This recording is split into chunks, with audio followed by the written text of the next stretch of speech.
So today I want to show you the concepts of polyrhythms and polymeters in the context of Bitwig's grid. Also the ideas from this video I added to my ever-growing PDF of tips and tricks that I keep on updating. It's available on my Patreon together with the project files from this video and from many other videos.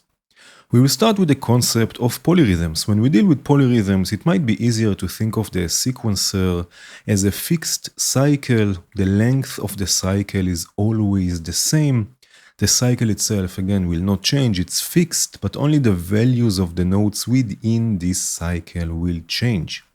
Here, for example, I have an 8-step sequence, right, and a sequence of 4 steps.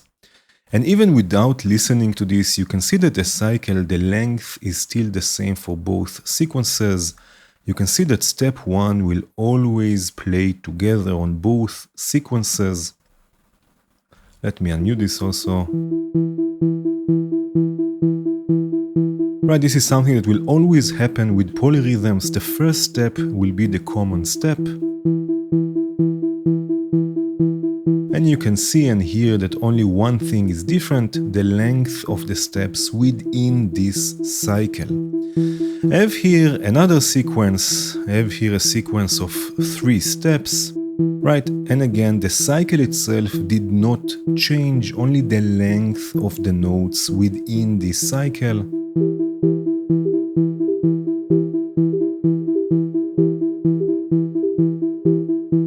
Right, if I leave again just the first step active, you can see they all play this first step together.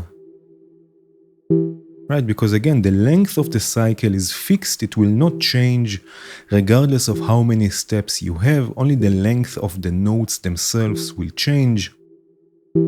Another thing that's interesting to think about is that polyrhythms in the grid, or with polyrhythms in the grid, we can treat the sequencers as clock resolution for setting the values of the nodes. So for example, with the 8-step sequence, we get 8th notes.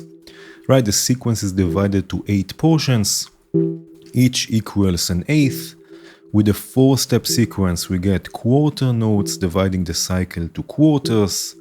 Right, and with a 3-step sequence, we get third notes or triplets. Here I have another example of a 59-step sequence. Right, also here, also with 59 steps, step 1 will always be the common step. All sequencers will play it at the same time. So the polyrhythm is coming from the length of the notes, but the cycle, the sequence stays fixed. Right, now of course we can choose to have only a few steps active, right? So for example, we can have on the 8-step sequence, we can have 1, 2, let's say 4 and 7. And then on the 4-step sequence, let's have 1 and 3. On the 3 steps, let's have 2 and 3. Right, and I can also have a few on the 59-step sequence, which is a 59th notes, which is very micro rhythm.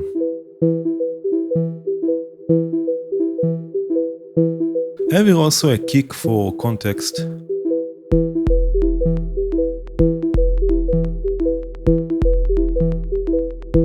Right, and I have also hi-hats. If I go into this here, let me unmute this. Right, also here I have polyrhythms, I have multiple rhythms playing together. Right, once 16 steps, once 5 steps, and once 7 steps. Also here the cycle is fixed. What's different are the note values. Right, 16th notes, quintuplets, and septuplets, I guess. Here I have also a bass. Also here with 2 rhythms, so we get a polyrhythm. Right, I have a 5-step sequence for the main sequence, for the pitch and gates, and then another 16-step sequence for modulating or triggering an envelope that's modulating the filter.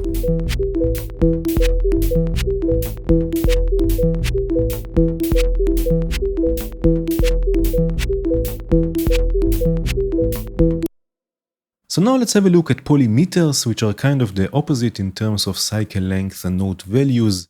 In this case, the note values are not the ones to change, but rather the cycle length will change. And I will show you two ways of doing this in the grid. Here I have a 16-step sequence.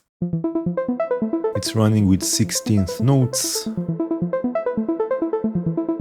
Right, and I want to have a polymeter with another sequencer that will play 7 steps, but still with 16th notes value. Right, if I play this now, right, we just get a polyrhythm just like we've seen before. You can see also here both sequences will start at the same step or the same place or the same time. Right, so one way to get a polymeter where both sequences play 16th notes but have different cycle length is by using the transport module, this one here. Right, with this module we can set the sequence length. Right, so again in this case I want a sequence length of 7, and we can also change the note values. Right, and again I want 16th notes. This we can use to drive the sequencer via the phase input. And now since we are using an external phase signal, right, we can turn the internal phase pre-chord off, and we will get a 7-step sequence against a 16-step sequence as a polymeter, both running with 16th notes.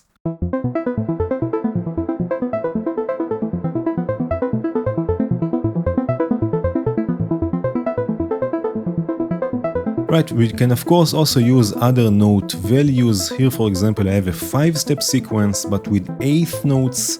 Right, so here in the transport I chose to have 8th notes.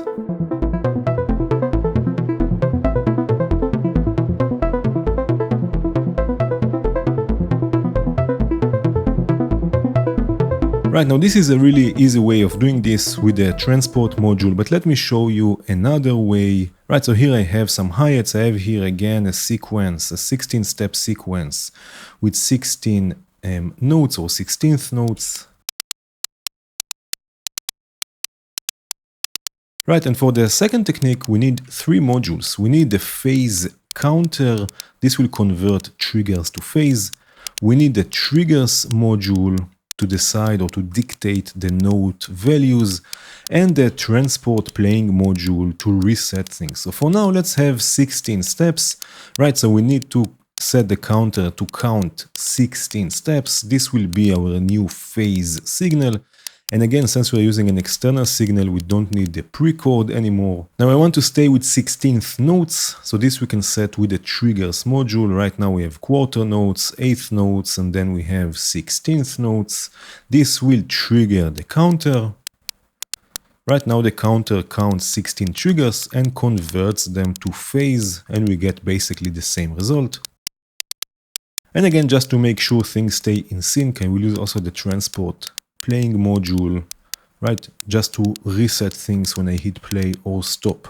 So now the maximum length we have here is 16, right? We have 16, a sequencer with 16 steps, but we can have also shorter sequences just by setting the counter, right? So let's go with 12. We still get the same note values, we still get 16th notes, but just the cycle is shorter. Right, we can go even with 7.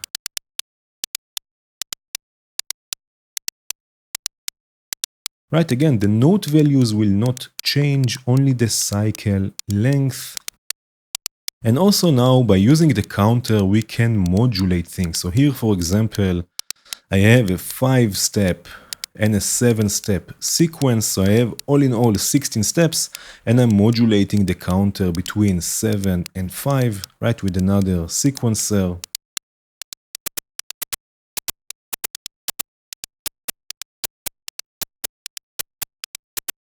Right, so within the 16 steps, we are counting 7 twice and 5 twice.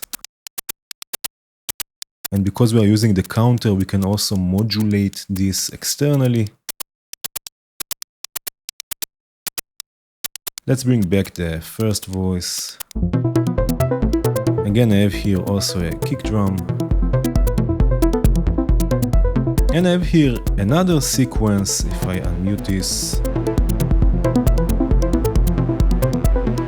Right, in this case I have a sequence of 64 steps, right? So I have a pool or a buffer or a collection of 64 steps to choose from, and I modulate with another sequencer.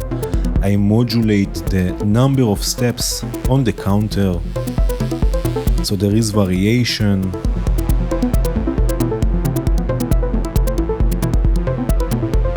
Right, so again, in this way, with this technique, we can also modulate things.